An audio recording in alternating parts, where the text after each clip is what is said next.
And we are live. We All got two right. people, three people coming in. Welcome, people. Welcome.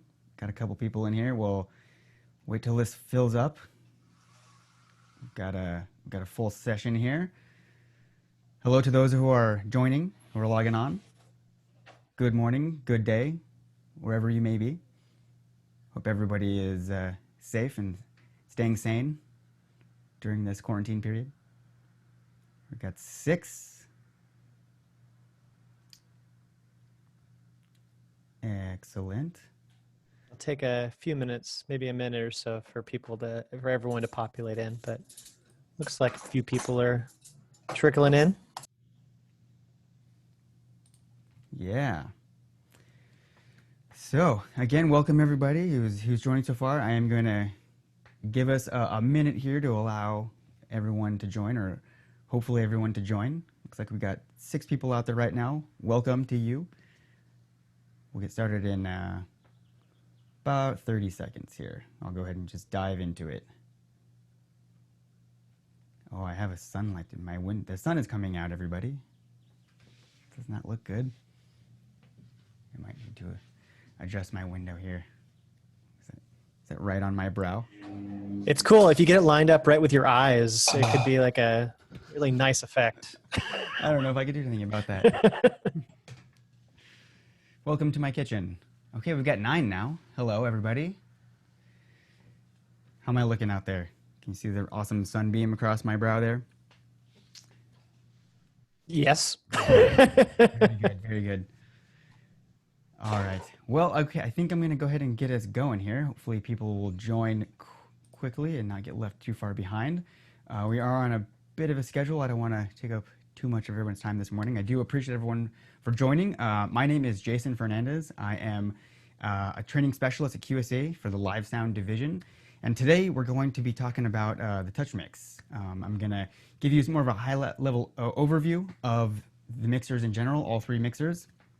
And this is intended to be sort of a TouchMix 101. I'm going to introduce you to the concept of the mixers. We're going to take a look at the general layout and the navigation of the boards. I'm going to dive in and show you the channel strip settings, and we're going to take a look at a few key features that really start to break down complex processes and simplify them and make them easy and accessible for just about any level of user.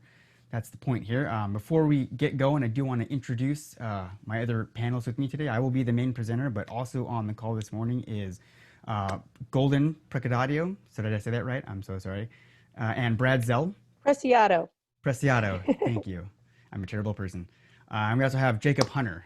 So they will be helping communicate with you guys. If you do have questions, we have 2 ways that you can kind of communicate with me. We have a Q&A, so just feel free to, anytime you want, just drop a question in the Q&A, and one of them will either direct it to me or potentially just answer you directly. And we have also given you the ability to raise your hand, which will allow you to kind of get on your microphone and ask me a question directly. So those are the 2 methods that we're allowing for communication this morning, whatever you're comfortable with. And we'll get right along here, and hopefully I can impart some useful knowledge to you. All right, so I'm going to start kind of at the beginning with TouchMix here. I'm just going to start us off with what TouchMix is. TouchMix, essentially, is, you can see my slide here. It's a series of compact digital mixing consoles for live sound and recording. There's actually a wide range of applications that you can use these for, including production professionals, obviously musicians and bands, performance venues, house of worship, live streaming, recording, podcasting. We've got all kinds of applications these can be used for. They're very versatile, and they're very powerful and a very, very small footprint. But most importantly, kind of what we're going to take apart here and dive into are a few of the features that make this thing really easy for just about anybody to operate. Any user from any skill level can approach this mixer, and you can actually achieve a good sound. You can get results. It delivers results. That's the goal with TouchMix here, okay? So before I get into the full on-camera view, there's a couple more slides I want to show you because there are a couple things based on my camera setup here that I can't show you on camera. So I want to talk about real quickly some of the physical components of the board, primarily the inputs and the outputs here. So all of 3 mixers have very high quality preamps. That's the beginning of where your sound starts on the board, and one of the staples of QSC is to try and deliver the best sound quality possible. And so with this, that starts with the preamp. So we have custom preamps on all 3 of these boards. They are Class A, very low noise, high quality preamps. So right at the beginning, as soon as signal enters this board, we're setting you up to get a really great sound. Now on the TouchMix 30 Pro, which is what I will be demonstrating on primarily today, we have 24 preamps. On the 16, if you have a 16, it has 16 preamps, and the 8 has 8 preamps, with the addition of some stereo channels as well, but the primary inputs are those mono XLR preamps. I do also want to mention that the preamps are analog. That is the one part of this board that is analog, and the reason for that is because at the time these boards were developed, analog preamps just had a better sound quality than digital preamps. So, with that, and with QSC trying to give you the best sound quality possible, we had to go with the analog preamps because it just gives you a lot better sound, much better sound. Great. All right. Got 2 more slides to show you here, and then we're going to dive into the main lesson here. I do want to show you this because I can't show you the outputs on my board based on how my camera is set up. But here we go. On the TouchMix 30 Pro, we do have 14 mono aux outputs. That is a pretty high level of output. All of these offer a suite of processing, which includes a third octave graphic EQ, plus a parametric EQ, limiters, time delay, and notch feedback filters, which we will talk about a little bit later in the hour. Along with those 14 mono outputs, we've got a couple of stereo outputs as well. So no shortage of outputs on this board. And then taking a look at the 8 and the 16, the TouchMix 16 features 6 aux outputs plus 2 stereo outputs. And then on the 8, we have 4 mono outputs with a single stereo 1/4 inch stereo output, which is parallel to auxes 3 and 4. So to get that, you stereo pair auxes 3 and 4, and you have your 3 and 4, and you have your stereo output there. All right, very good. So let's get into the fun part now. Enough of my boring PowerPoint. I'm going to go ahead and switch over to this view. Can everybody see that there? Let me brighten my screen. Very cool. All right. So this is my TouchMix, and I'm going to give you this view so you can see me as well. I am covering the home button, however, so just to start us off, I'm going to tell you about the home button, and I got lower thirds. I'm super fancy. So the home button, which is under my face right now, I am home, is going to be sort of like your back button or your home button. And that is the button that is always going to take you out to this view. And this view is our main faders view. I'm going to get rid of that for you. So this is the primary control surface. On the TouchMix 30, it is a 10-inch multi-touch screen. So this one does support up to 4 touch points simultaneously. On the 8 and 16, you're going to have a 7-inch touchscreen, which is single touch only. However, if you are using that with an iPad or a tablet that you have paired with that over Wi-Fi, the screens on those do support multi-touch, so you can get that functionality that way. Nonetheless, all 3 screens are very high quality, and it is the primary control surface. So we have the screen. We also have the encoder wheel, which you cannot see on my board, but if you're following along, if you've got your mixer in front of you, it should be quite obvious. There's a really big bright blue knob on the side of the screen there. And this guy is going to be used to adjust any of the parameters that might be selected on the screen. So together with my touchscreen and my encoder wheel, I can enact a 2-handed operation technique that we call touch and turn, which is simply selecting something on the screen and using my wheel to adjust it. You can see my fader is adjusting there. So with a 2-handed technique like this, I can extremely quickly and efficiently and very effectively navigate the board and operate it, in a real world setting. The knob itself actually can give you a pretty high level of control. Clearly, with it being a touchscreen, I do have the ability to select my faders and slide them up and down on the screen like that.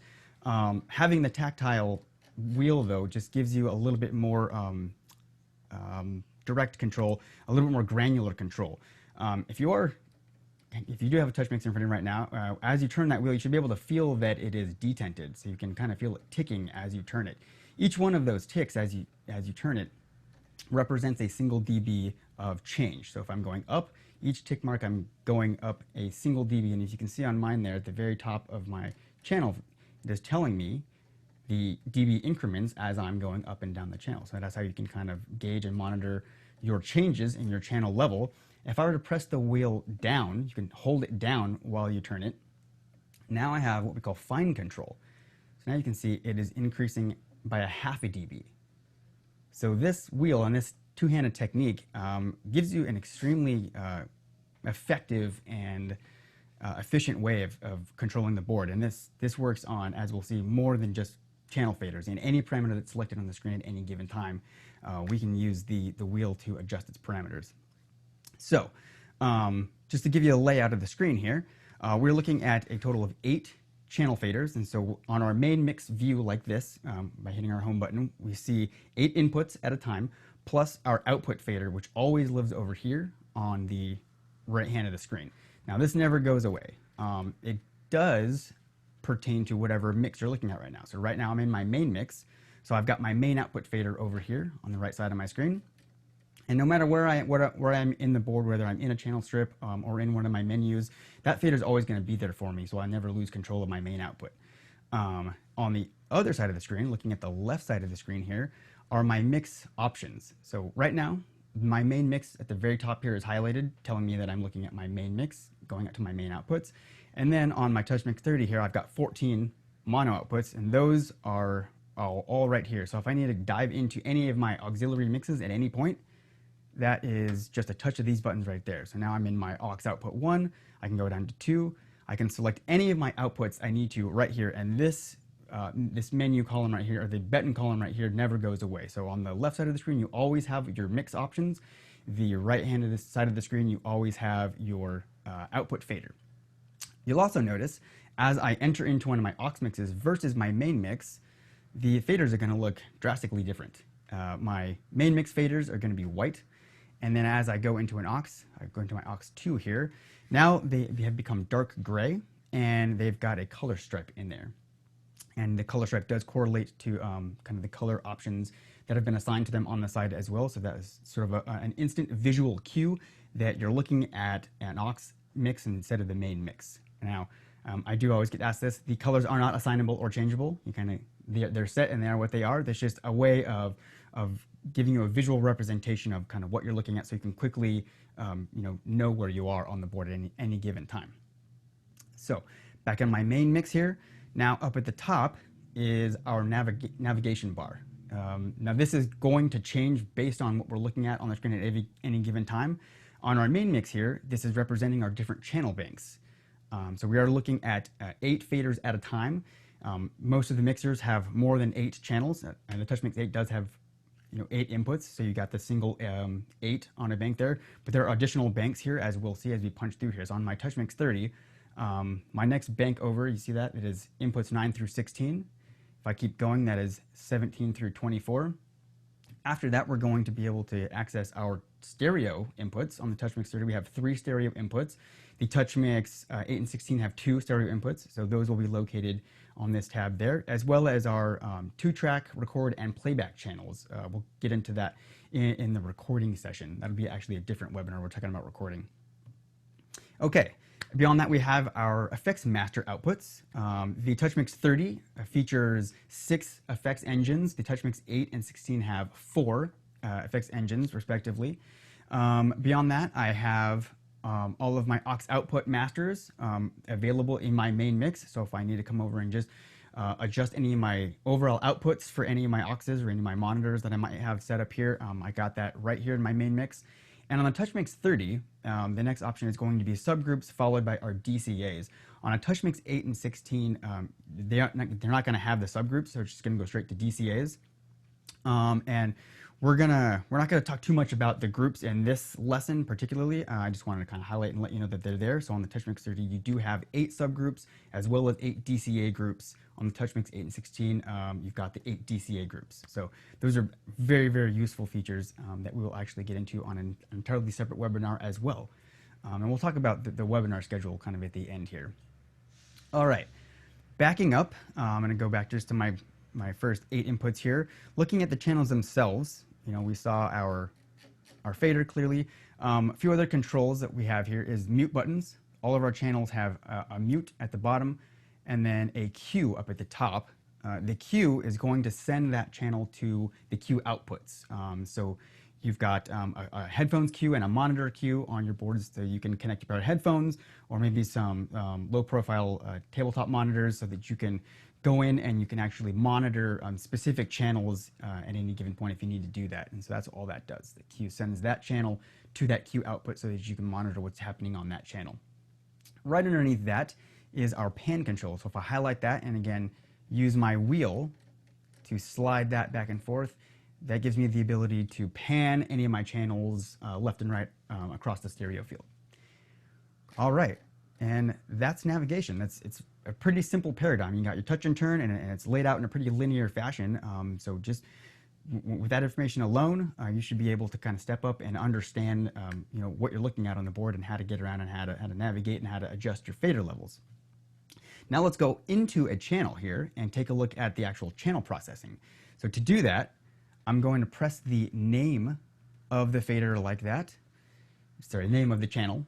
There's the default mode. They're all just going to be indicated with N1, N2, N3, and so on. We do have the ability to name channels as well, which we'll take a look at momentarily. So the first stop here in our channel strip here is our overview screen. Now, if you look at the top here, our navigation strip has changed. Now it is allowing us to navigate to our different tools or different assets within the channel strip itself. Starting with the overview screen.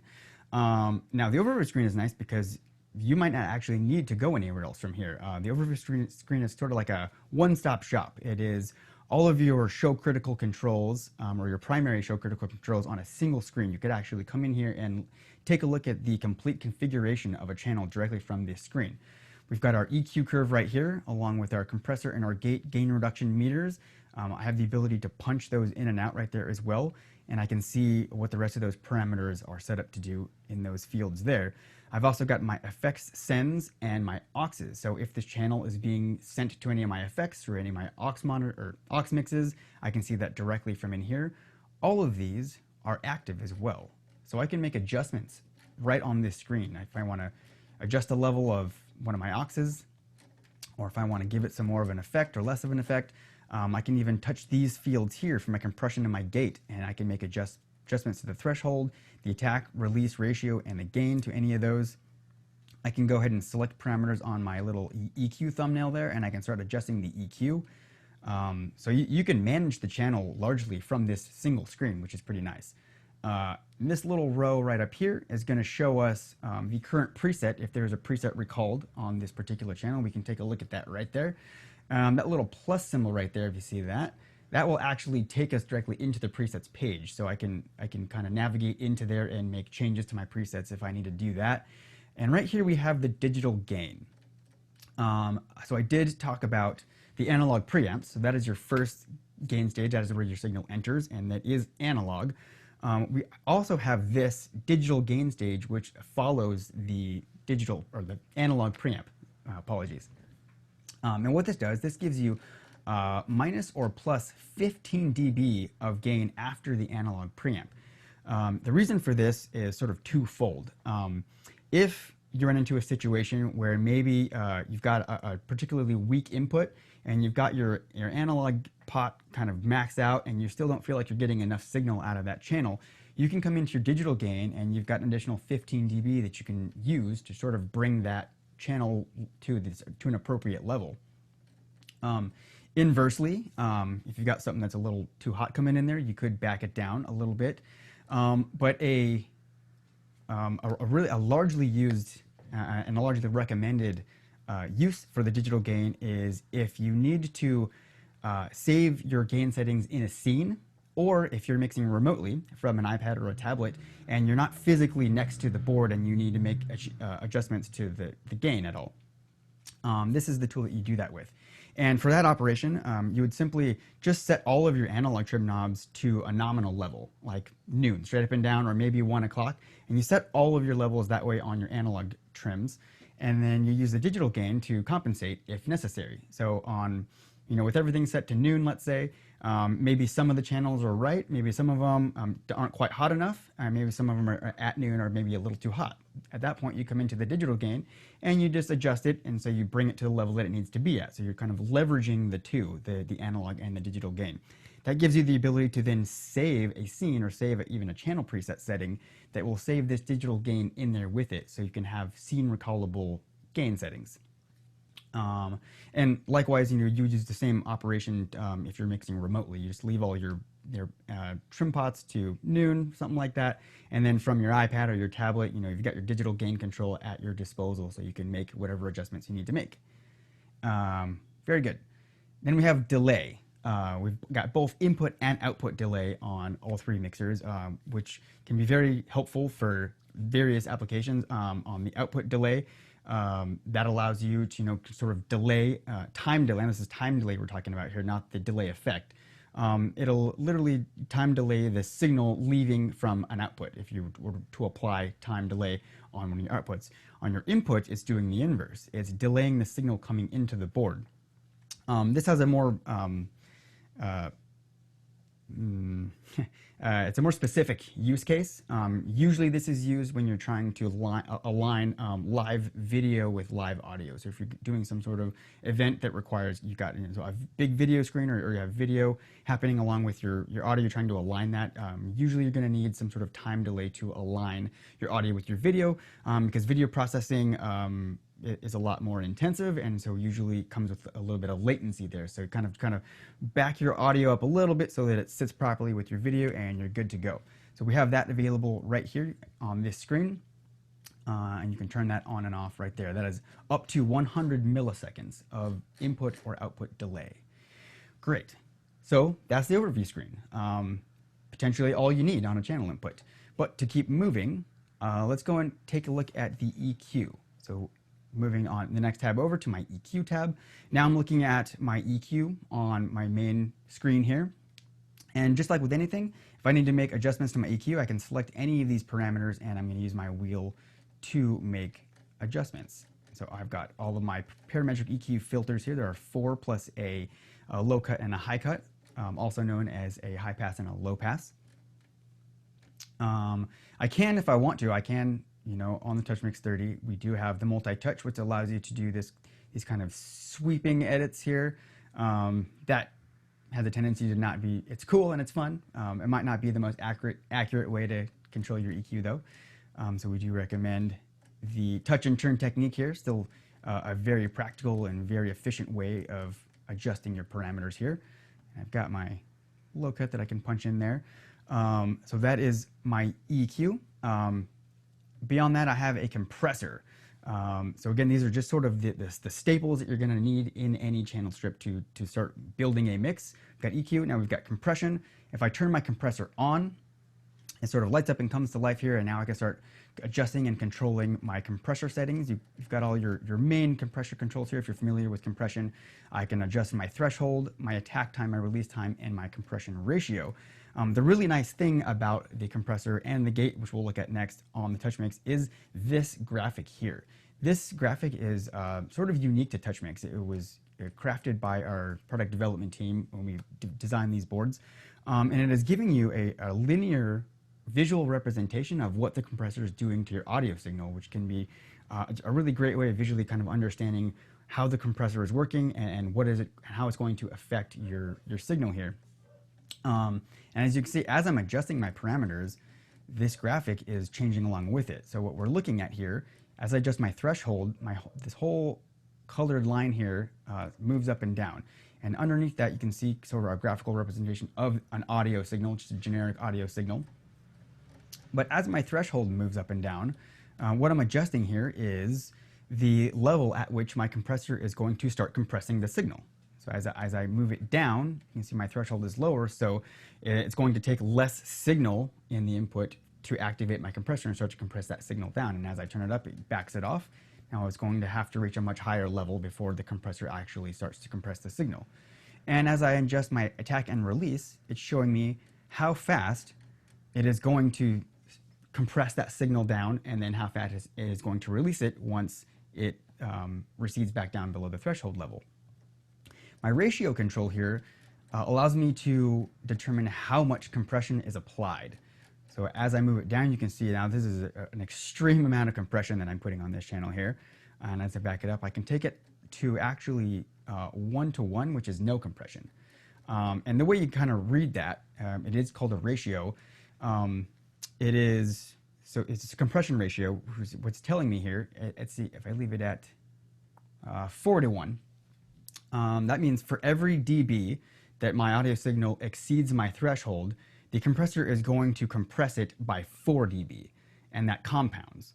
So let's say I exceed the threshold by 2 dB, now my compressor is going to take that whole signal down 8 dB. So as you increase the ratio, it's going to start to dramatically increase the effect of the compressor. And if you compress things too much, you often end up with sort of a kind of a harsh or almost a distorted sound, which can be cool as an effect. But usually when you're using a compressor, you actually don't want to hear what it's doing. You just kind of know that it's doing its job, and its job really what it is to do is to limit the dynamic range of this signal. So all your audio signals have peaks and valleys. You got an extreme low point, you got an extreme high point. We want to kind of just like take those 2 points and get them a little bit closer together, so that we can better control the overall output of that channel and make it sit better in your mix. So that's our compressor here. Next we have a gate. I'm going to turn my gate on here, and you see I can have a very similar graphic on my gate.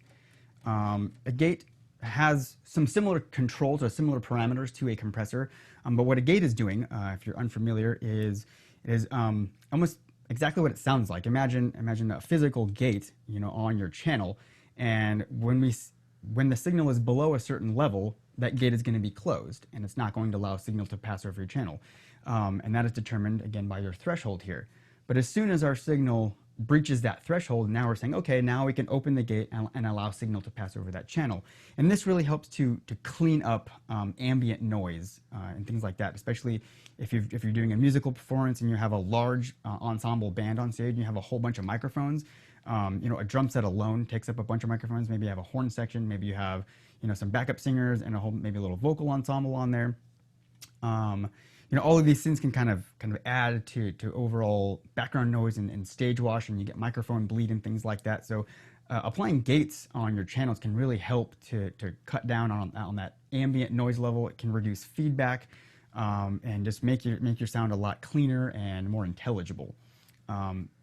Oftentimes found on drums in particular, because you've got a drum set in your mix. Really, the only thing you want to hear out of that drum sound are really just the attack, the transient attacks. A drum has a very fast transient attack, and that's all you really want to hear. When the drummer's not hitting his snare drum, you don't want to hear all of the guitar and the vocals and the bass kind of bleeding into that snare microphone. So you put a gate on it, and it takes care of that.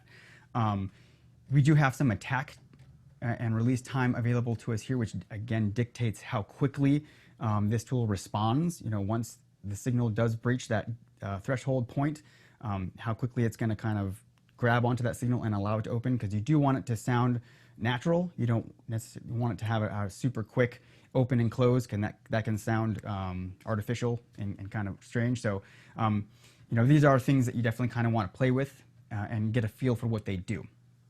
Beyond that, we have our effects tab. There are a couple different ways that we can route effects on TouchMix.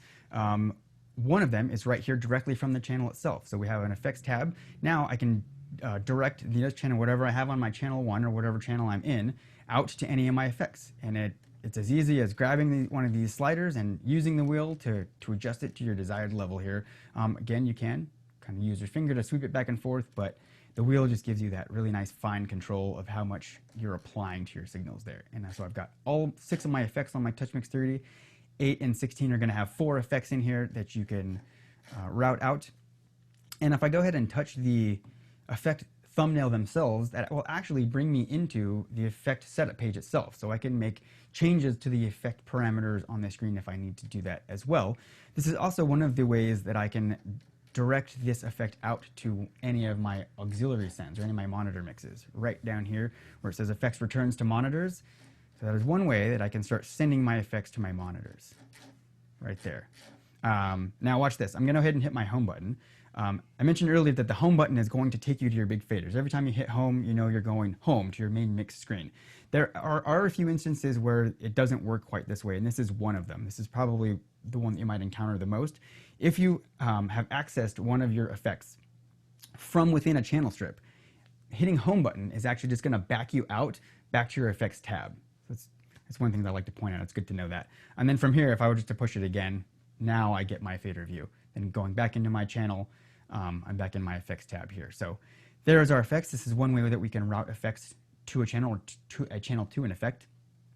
And then I have aux sends. So again, a few different ways of routing audio around this board. You can do most of it directly from within the channel strip itself. So I've got all of my monitors on their own little sliders here right in this tab, and I can send this channel out to any of my auxes as desired right from this screen. Of course, I do also have the ability, from my mix view to just go into my auxes themselves and build my monitor mixes or my auxiliary mixes this way as well. Multiple different ways of achieving the same thing depending on your workflow and how you like to run the board. And there you go. So with the navigation and understanding how to get into a channel and where to access all these tools, if you're familiar with mixing audio, and if you're a seasoned veteran mix engineer, you're super professional, this probably is all you need to know. You could take this information and you could get up and running, and you could control the board, and you could start mixing a show fairly easily. If you're more of a novice, or maybe you're brand new, you've never mixed on a console before, you know nothing about live sound, or maybe if you just want to save some time, there are other ways of configuring this channel, primarily with the presets. This is one of the things that I wanted to touch on. This is one of the features on TouchMix that give any user really the ability to achieve a really good sound and get up and running without having to know a whole lot going into it. So what the presets are, in my presets tab here, if you've got your board with you, I hope you're following along. Let's take a look at our presets tab here.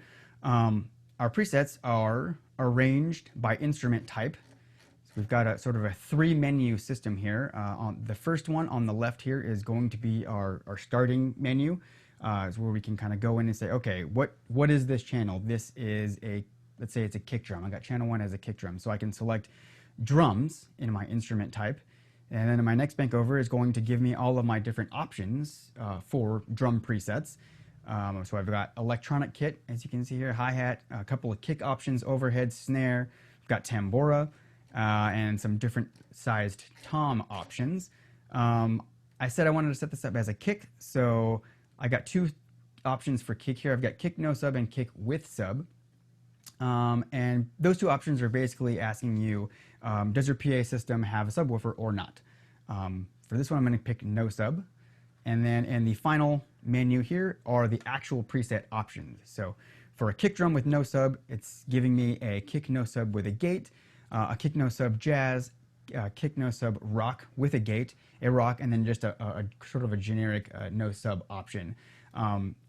These are named pretty applicably. If at any time you come across a preset and the name is a little vague and you'd like a little more information about what that preset might be doing to your channel, we do have a preset info button. If you press that, if I can press it, there you go. That just gives you a brief description, giving you a little bit more information on how that is going to affect your channel and how it's going to set it up. I'm going to go ahead and recall this preset right now. And it's as simple as pushing this green button. So once I've made my selection across my menus, I press the recall button at the bottom. It's going to ask me to confirm it. Yep.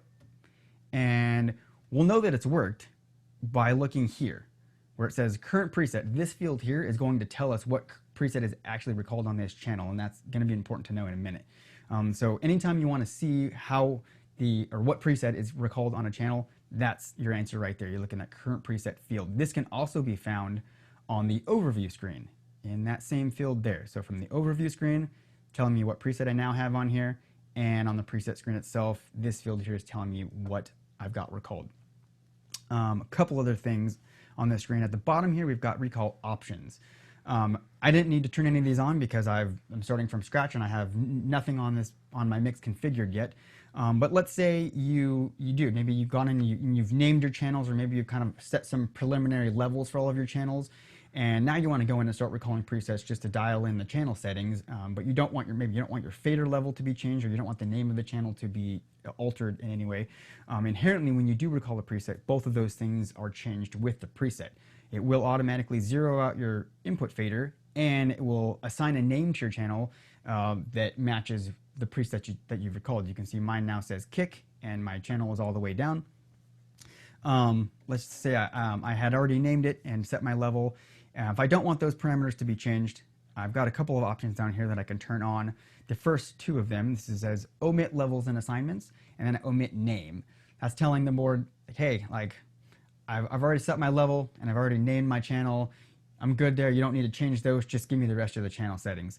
The third one here is omit phantom. So if you are working with condenser microphones and you've got phantom turned on, or some of the presets in particular will have a phantom toggle on because it is assuming that you're using a condenser microphone. And if you don't want that affected one way or the other, you can engage that as well, and then that will not be affected. Those are very handy for hot swapping presets as well. Like if you're actually actively hot swapping during a performance or an event, you might want to have somewhere all of those on so you don't sort of start messing up with your levels or start toggling phantom power on and off when you don't need to be and things like that.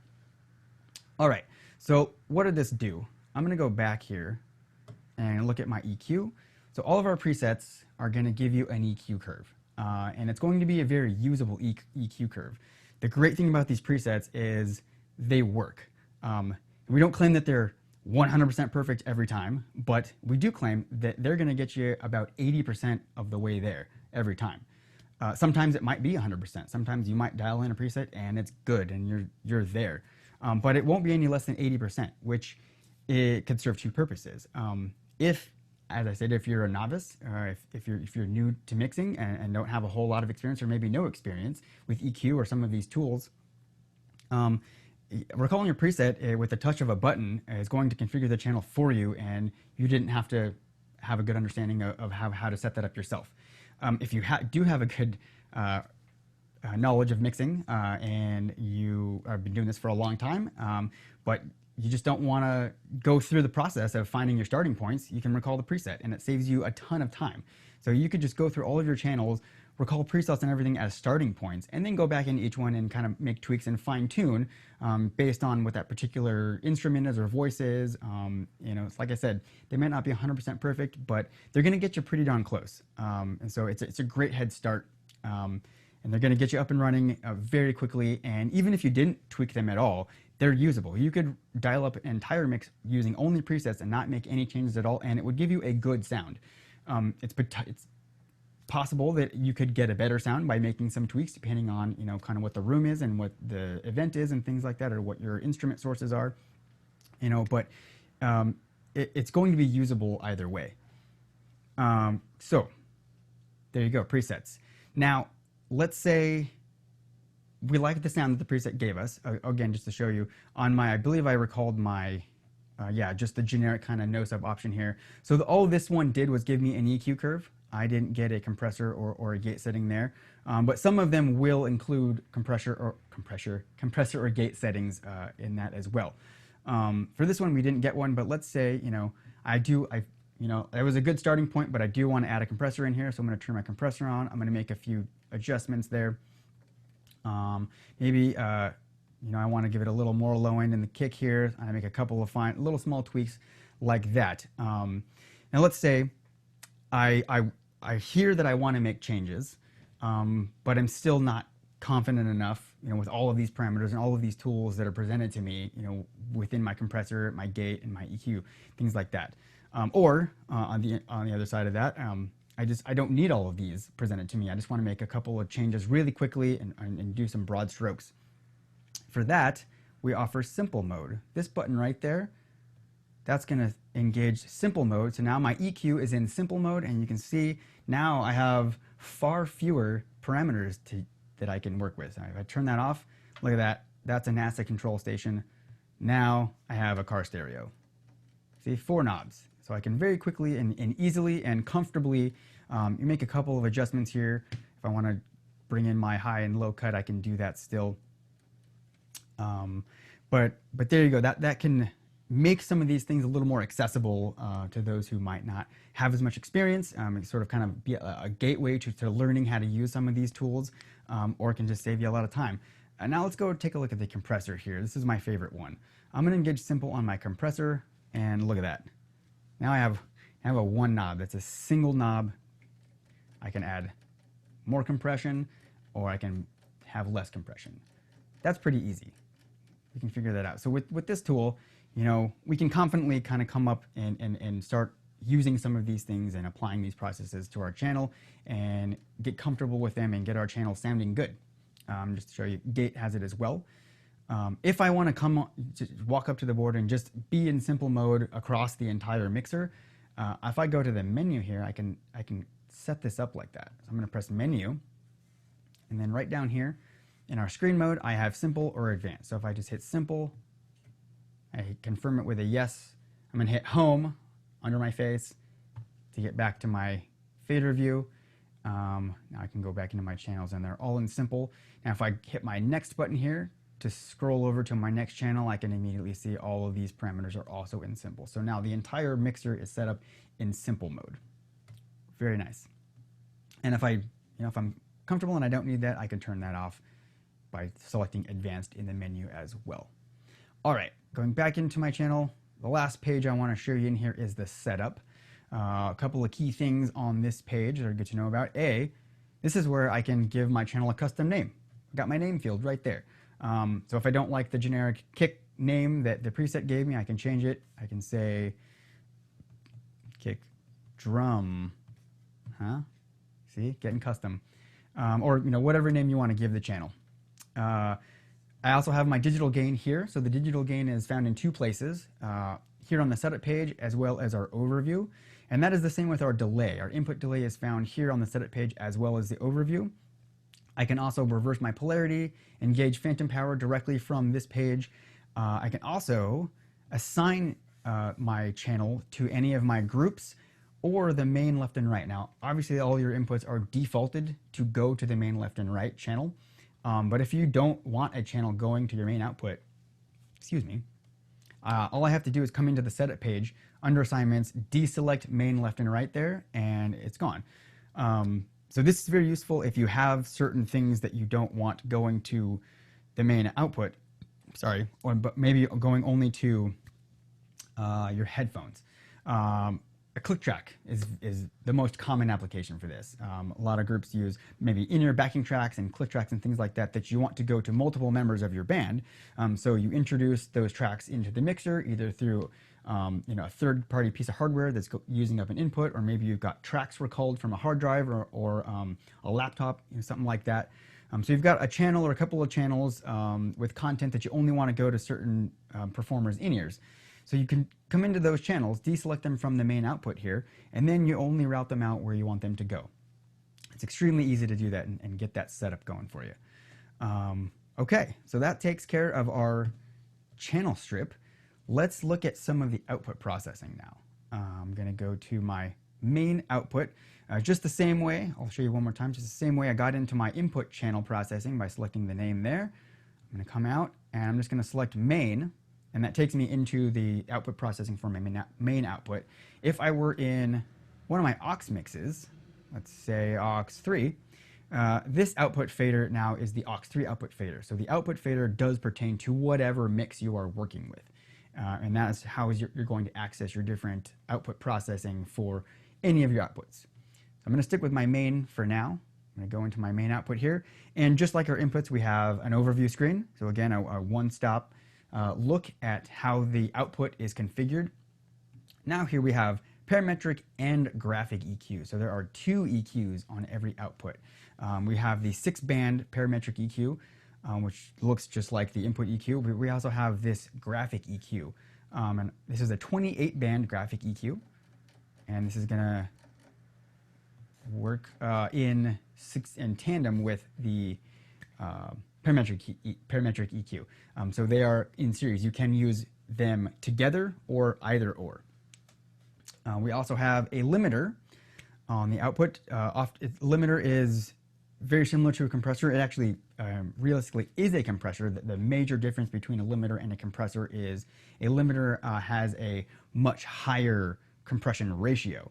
As you can see here, it kind of defaults to 10-to-1, which is very high, and I can increase it from that point. But really, the use of a limiter or a limiter is used primarily to do just that, just more or less kind of limit the output of an output.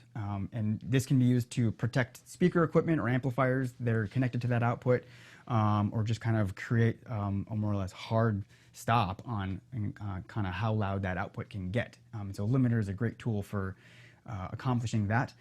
If you did want it to be a compressor, there is a toggle up at the top, so you can make it a compressor if you want that, but on an output, you're more than likely going to be using it as a limiter. So we've set it up as so. Now this is one of the things that is unique to the 30 here. On the TouchMix 30, you have the ability to route your whole main mix directly to one of the aux outputs, and I can do that right here. We have an aux tab just like we had in our inputs. Now if you have an 8 and 16, you're not going to have this tab. Those boards do not have the ability to route the entire mix as a channel basically to your monitors or aux outputs. There are other ways that you can accomplish that though.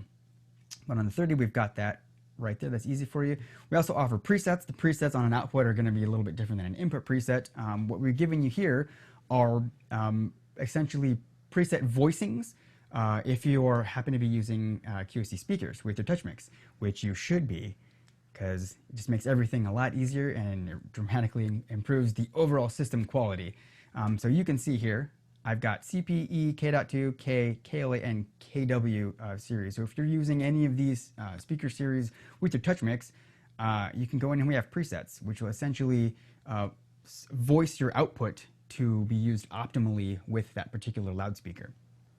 And then on my setup tab here, the main thing to note here is this bar up at the top, QSC amplifier and speaker settings. So in addition to the presets, which will kind of voice your output, giving you an EQ curve more or less and maybe some limiter settings, this actually will tell you how to set up the speaker side of it.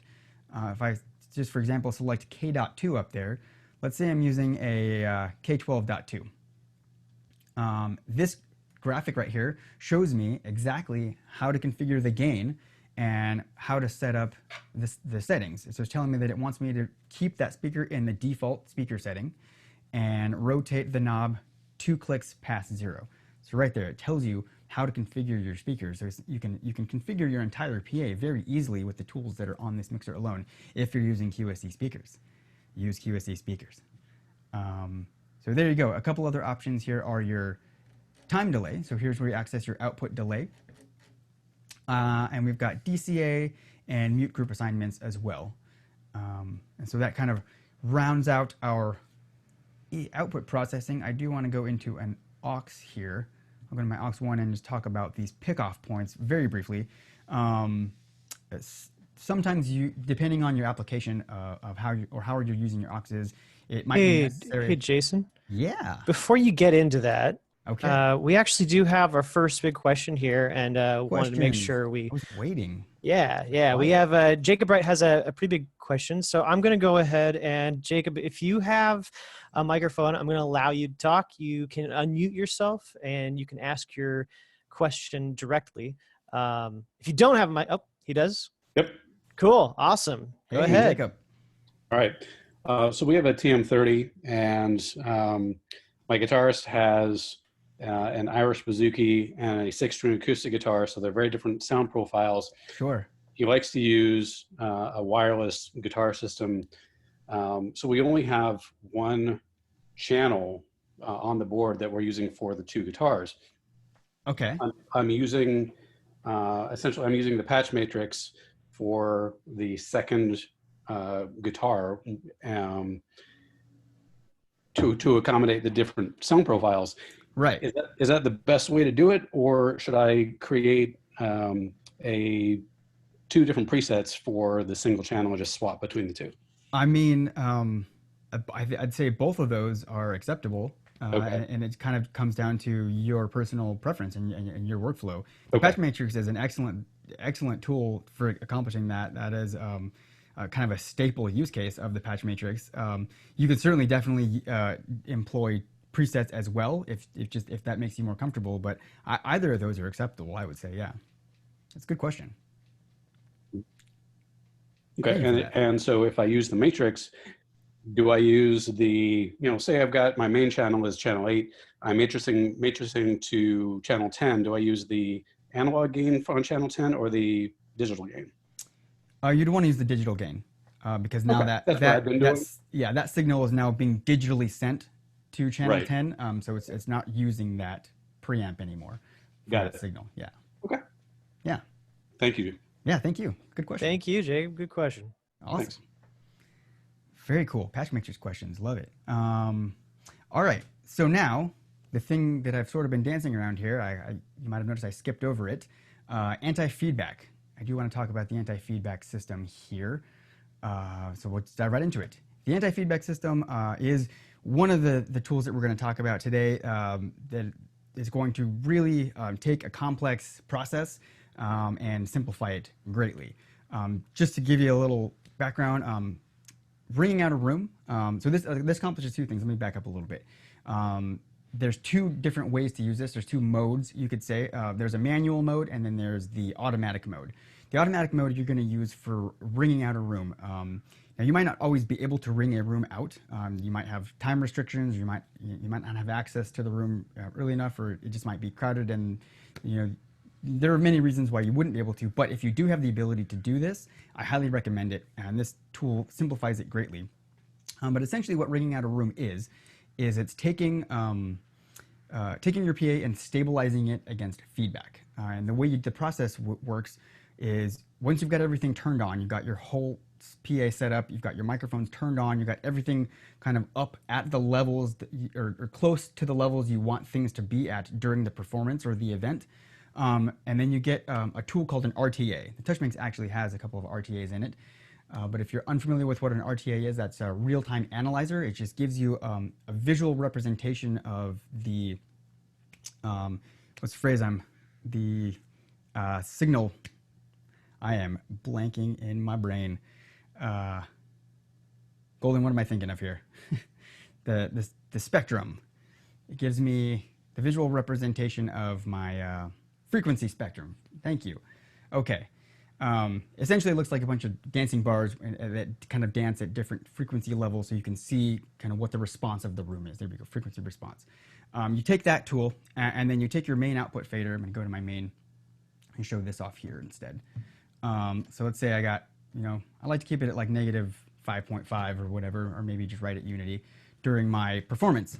Now, from this point, which is where I want to have it, I'm going to take this fader, I'm going to increase it. Yeah, I'm going to go louder than what I want until the feedback, or until the system feeds back naturally. At that point, my RTA is going to show me what frequency or the little band of frequencies is feeding back, and I'm going to go into my EQ at that point, hopefully turn the output back down, go into my EQ, and I'm going to use an EQ filter with a very, very small bandwidth to just kind of cut out that single frequency or that very small range of frequencies, because usually, or primarily when you get feedback, it is because a single frequency is causing that feedback. So if you eliminate that one frequency, you can eliminate the feedback issue, but you're not greatly adversely affecting the overall sound. That's the idea. And that is called notching, when you use a parametric EQ filter with a very, very small bandwidth that is a notch filter. And so what we have here on the TouchMix 30 are 12 designated notch filters. Now these are in addition to your other output EQ. So this is only for this tool. You got 12 of them here. On the 8 and 16, you have 8 of them. So you've got a few less filters, but it's still more than enough than you need for suppressing feedback in any performance. So what you do, you run through that process, you get its feedback, you notch out that one frequency, you push it again, you notch out another one, and you run this process between 4 and 6 times, kind of whatever you need to get the system to be stable. And the goal is to give yourself somewhere between maybe 6 and 10 dB of headroom above your starting point where your system is not feeding back. So you have some additional room up above where you want to be that you can still be comfortable if you, at any point you needed to push it a little bit, but more just so you know, like, hey, like I've got this much room of stability, so right here I know that I'm fine. We're not going to feed back at all. This tool accomplishes that within minutes, and it does everything I just described is completely automated in this tool by going to the wizard. So right there, show you again, I'll turn that off. So within the anti-feedback, if I hit feedback wizard, that takes me into the wizard mode. And it actually tells you exactly how to run this operation. But let's say my starting point was right there. If you're in a particularly quiet environment at the time you do this, it's a good idea to give it a little bit of noise. There's a noise generator in here. It gives you some pink noise out of the system. You usually don't need a lot, if you need it at all. But maybe give yourself some of that, and then you just hit this start button right there. Clearly, I can't adequately demonstrate this with my top-down camera view, so I'm just going to explain it to you. But you hit the start button here, and it automatically takes control of your main fader from that starting point, and it creeps it up on its own until the system feeds back. And as soon as the feedback occurs, it automatically drops one of these filters and notches that out. As soon as the filters drops, it also resets the fader back to its starting point and does it again. And it's just going to keep running this process until either the fader goes all the way to the top without feedback, or you run out of filters, or you stop it. Typically, like I said, the goal is to give yourself maybe 10 dB of headroom, at least 6 dB of headroom above your starting point. And at that point, once you've achieved that, or once the tool has given you that, then you can go ahead and stop it, and you're set. Now your PA is stable. And usually it doesn't take more than 6 filters to accomplish that. It's a lot of times less, 3 or 4 usually. And then beyond that, you've got the rest of your filters that can be used later if necessary, because I'm going to take this out of my mode there, my wizard mode. When you're running this process, you're doing it to a relatively empty room most of the time, and it's just with static ambient noise or maybe some white noise. Once your performance or your event starts, the room has hopefully filled up with a lot of people, and you've either got a musician or band up there, or a speaker on a microphone, so the audio is dynamic. The acoustics of the room are a little bit different, so even with our initial ringing out of the room, there is still a slight risk of feedback happening intermittently throughout the event. In that instance, what you're going to do is just come back in here. So at any point in the show, I'm on my faders. I got my touch instrument, I'm riding my faders. Something's feeding back. I actually, on the 30 here, I do have a physical anti-feedback button. So I can hit that. It takes me directly to this tool.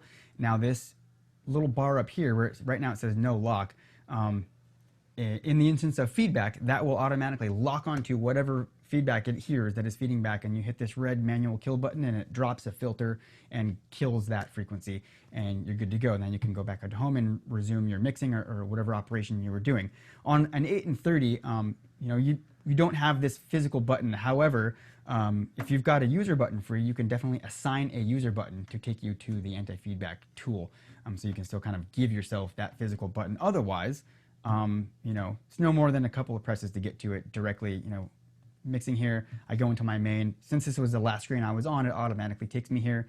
And if I happen to be somewhere else at the time I punch in here, I can still relatively quickly navigate to this tool and activate it pretty quickly. So there you go. That is the anti-feedback tool. It is highly valuable, highly useful, and really can help you to give the audience the best experience, because nobody likes feedback, and it can oftentimes be a real bear to eliminate and mitigate it throughout a performance. So this is a great tool to have at your disposal. We're getting close to time here. There is one more thing I want to talk about, sort of to close us off. I'm going to go ahead and hit my wizard. You can't see this, but if you've got a mixer in front of you, go ahead and press the wizard button there. And I'm just going to tell this to you, or to those of you who might not. There is a wizard button. If you press that wizard button, a really tall guy with a beard and a pointy hat and a staff is going to pop out of your mixer. And no, I'm just kidding. That was a stupid joke. So the wizards, we have a couple of wizards on here. One of them we just looked at, which was the feedback wizard. The wizards are a few tools that we built in here that, again, just break down and simplify complex functions and processes to make them easier to use and more accessible. The one I want to show you today to close us out here is the tuning wizard. So with the anti-feedback and the tuning wizard, you have the ability to really give yourself a really nice base starting point to start mixing from, to just give yourself the best sound quality possible, really. The way this works is it is going to flatten, well, what it's going to do is going to flatten the EQ response or the frequency response of your PA to your room, to your physical space, the acoustic space that your speakers are in. And it's going to flatten the EQ curve between the two because there is a difference inherently. Once the signal within the board has its own character, has its digital character. Once it comes out of your speakers and it is in the physical world, now it is bouncing off of surfaces. It's got reverberation times and things like that. So there are going to be some acoustical differences in the noise that comes out of a speaker versus what it sounded like before it left. This tool essentially listens to both and compares them. And the way it works is you select whatever output you want to tune, and you can tune all of your outputs individually. For now, I'm going to leave it on my main. You got a couple of different measurement methods here. Now, one thing that we do highly encourage you to do if you're going to use this tool is get a measurement microphone. Now, it's not required, but you're going to get much more accurate results with an actual measurement microphone. If you're unfamiliar with a measurement microphone, I wish I had one to show you. I couldn't acquire one before this morning, but it's essentially, it's a microphone that comes down to a really, really small, like a needle point in the front of it. If you've ever seen something like that, that's a measurement microphone. And there are many manufacturers of these, and they come in all kinds of different price ranges. You don't need a crazy expensive one. Yeah, you can find a few different models for around $100. It's a worthy investment. So get one of those. It's gonna really make the results of this tool a lot better. But what you do is you're on the TouchMix 30 and the 16, you're gonna connect it through the talkback channel on your mixer. So you do have a dedicated talkback channel. On the TouchMix 8, well, I'll need to verify this, but I believe you connect it to channel 8 on the TouchMix 8. Email me that later and I can get that information if you're using a TouchMix 8. Regardless, you're going to have a measurement microphone. You're going to connect it to the mixer. Again, your PA is kind of all set up and good to go, just like with our feedback wizard. And then you're going to come in and select one of these measurement methods. We have low, medium, and high precision. The difference between the three is how many measurements it's going to take. And it's 1, 2, or 3. So once I've made my selection here, I can hit next. And now it gives me this little graph, tells me exactly where it wants me to place my measurement microphone in relationship to my main PA speakers. If I need to give that microphone phantom power, I can do that right there. And then you hit begin. At this point, it's going to start playing pink noise from your PA speakers at a reasonable volume. So you might want, if there are people in the room, you want to issue a warning or try to do it in as empty of a room as possible. It doesn't take very long, which is a good thing. So each measurement it takes, it runs about 15 to 20 seconds to make its calculation. And what it's doing, it's listening to the pink noise from the microphone, and it is comparing that to the signal within the board before it leaves. And so it can hear what the room is doing to this signal, and it presents you with an EQ curve at the end that will flatten the response, or the difference between those two sounds. And it just really gives you an excellent base to start mixing from, just by flattening that response and getting the system in tune with your acoustic space. Really elevates the overall sound, and it helps you to make more accurate changes in your mix and things like that based on what you're hearing in the PA. And so there's it. That's the tuning wizard. That's a pretty brief and high level overview of what that is, but I've used it a couple times myself, and I can tell you it works really nicely. And that brings us to kind of what I wanted to get us through today. So just based on what I've shown you, hopefully I've allowed you guys to, or I've taught you guys how to kind of confidently navigate the board. You should be able to walk up here and get around and be able to kind of start mixing. And just using the presets, a simple mode, and a feedback, and the room tuning wizard alone, I think you and anyone understanding these tools should be able to come up to this board and accomplish a great sound.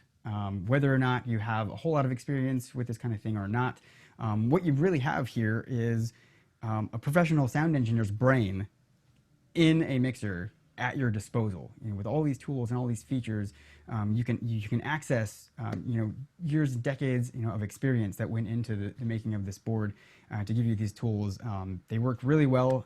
They're very easy to use, and so I hope that was a good introduction for you. I hope you go forth and play with some of these things on your own.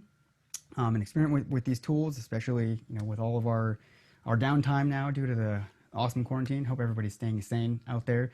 And I hope I can, I've given you a few things to go and try on your own if you've got a mixer of your own. Play with these tools, play with the presets, get some. If you got a drum set up, or a guitar, or different instruments, or if you're a singer, or if you got backing tracks, get some tracks going, get some instruments going through your mixer. Play around with the presets to hear what they sound like. You can come in and A and B them even. Just taking a look at the EQ, you can turn the EQ on and off.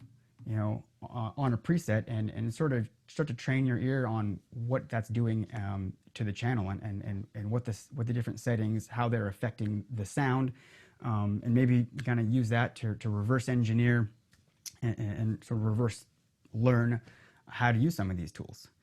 So that's all I got. That kind of brings us to the end of this lesson. Now to talk about kind of the future of what we hope the future of this series is to offer these pretty often. We're actually going to do another one this Friday.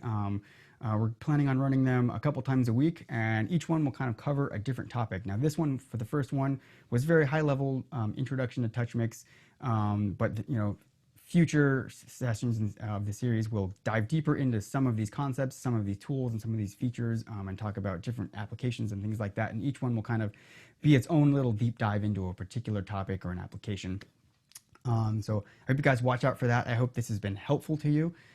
If it hasn't been helpful to you, please let me know. I would appreciate any and all feedback. I'm going to go ahead and give you that. This is me. That's my email. Feel free to shoot me some feedback, good or bad, or if there's any topics that you'd particularly like me to talk about or like me to address. I'm very open. I think the one that I'm planning on doing on Friday, we're going to put the link up for that today, I think. We're going to be going over gain structure and diving a lot deeper into setting up gain properly and configuring gain and just how to set up your gain structure overall for an entire PA system. I'm excited about that one. So yeah, any other further questions? Any closing questions, remarks? Did we have anything come through the Q&A? We do have one more question come through. Jeff, I'm going to go ahead and allow you to talk. If you have a mic, you can go ahead and open it and you can chat with us. Hey, how's it going? Hey, Jeff. How good. are you? Good. Thanks for the webinar. Very, very informative. Good. I'm glad. My question is there a preferred way of plugging a condenser mic? I read somewhere that if you could possibly damage a channel, like right now I have a channel that has some noise on it when I turn up the gain. Okay. So it needs to go in from servicing. And I kind of wonder if one of my guys in my band did something wrong. Because fortunately I allow them to plug in, which I probably shouldn't do. In general, it's better to have phantom power turned off when you're unplugging or plugging in a microphone, and then turn it on once it's connected. Unplugging and plugging in a condenser with phantom power already engaged might not always be bad, but there is a slight potential that you could damage things if you do it too many times. Yeah, I would, as best practice, I would keep phantom power off when you're plugging and unplugging connections. Yeah, I appreciate that. Thank you. Not a problem. Thank you. Very cool. Anybody else? Anybody at all? That's all we have right now. If there are any more questions, Jason has very generously provided his email. Here I am, guys. I'm putting it out there for you. Take note. Talk to me. Don't be shy. Thank you for participating. Thank you for giving us this time this morning. I hope everyone's staying safe. I hope everyone's staying sane. And keep on mixing, guys. Again, we'll post a link for Friday's webinar a little bit later today. So if you feel like hopping on that one as well, we'd love to have you. And thank you very much. All right. Okay.